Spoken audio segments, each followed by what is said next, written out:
প্রথমে আপনাদেরকে নমস্কার জানাই মনসা মন্দির মহিষাগড়িয়া পূজা কমিটির পক্ষ থেকে আপনাদের চ্যানেলকে আপনাদেরকে জানাই এই যে মন্দিরের সৃষ্টি আমরা বিগত 400 বছর আগের থেকে এই মন্দিরের সৃষ্টি। এখানে প্রথমে যে আমাদের যে রাজা পূর্বপুরুষ ছিল মানে যজ্ঞেশ্বর রায় রাজা মহাশয়, উনি কিন্তু এই মন্দিরের শুভ সূচনা করেছেন আজ থেকে প্রায় 400 বছর আগে। তো প্রথমে এখানে ঘন জঙ্গল ছিল এলাকায়, তারপরে সভ্যতার যুগে উন্নত হয়ে আজ এই সৃষ্টি ধারণ করেছে মায়ের মনসারূপ। আজকে পশ্চিমবাংলার দ্বিতীয় বৃহত্তম মেলা রূপ ধারণ করেছে, এই জায়গায় এসেছে।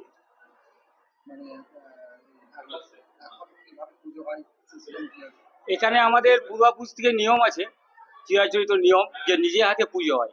সারা ভারতবর্ষ ঘুরে দেখলে আপনি দেখবেন প্রত্যেক মন্দিরে পুরোহিত, পান্ডা বা বিভিন্ন রকম সিস্টেম থাকে, কিন্তু এই মনসা মাতার মন্দিরে আপনার এখানে নিজে হাতে আপনি যেভাবে পুজো, যে কোনোভাবেই পুজো দিতে পারবেন। এখানে আপনার কোনো বাধ্যকতা নিয়ম নেই, কোনো পান্ডা পুরোহিত বা কোনো মানুষের কোনো নেই।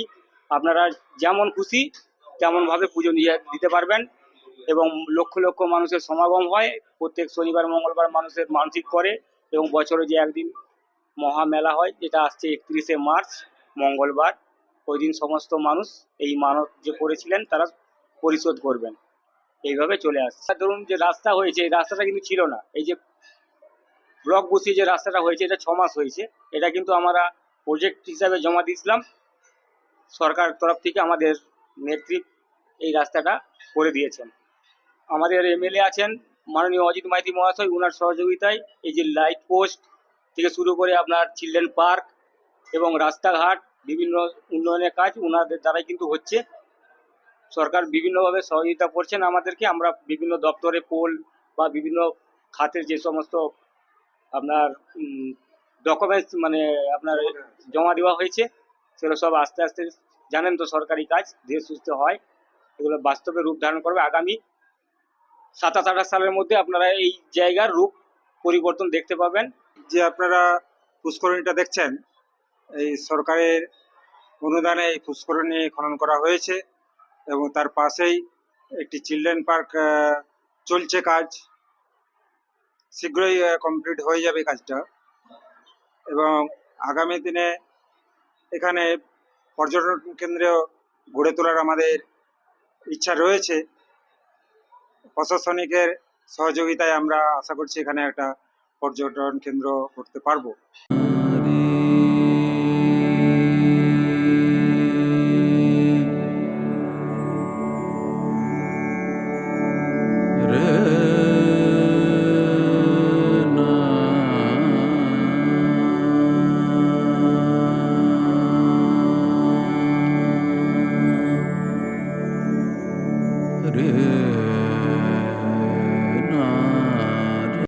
ওনারা পুজো করতেন, তারপরে আস্তে আস্তে ধীরে ধীরে পাবলিক বন জঙ্গল কেটে পুজোগুলো করেন।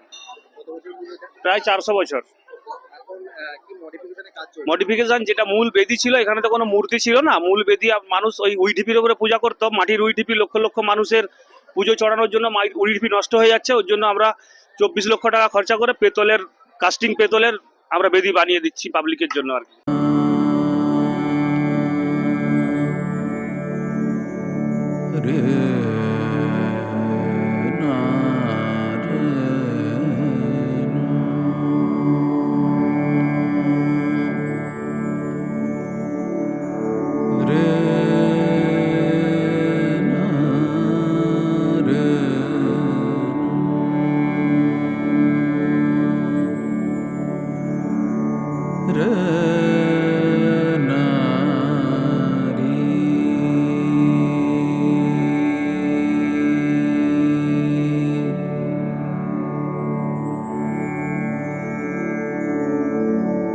re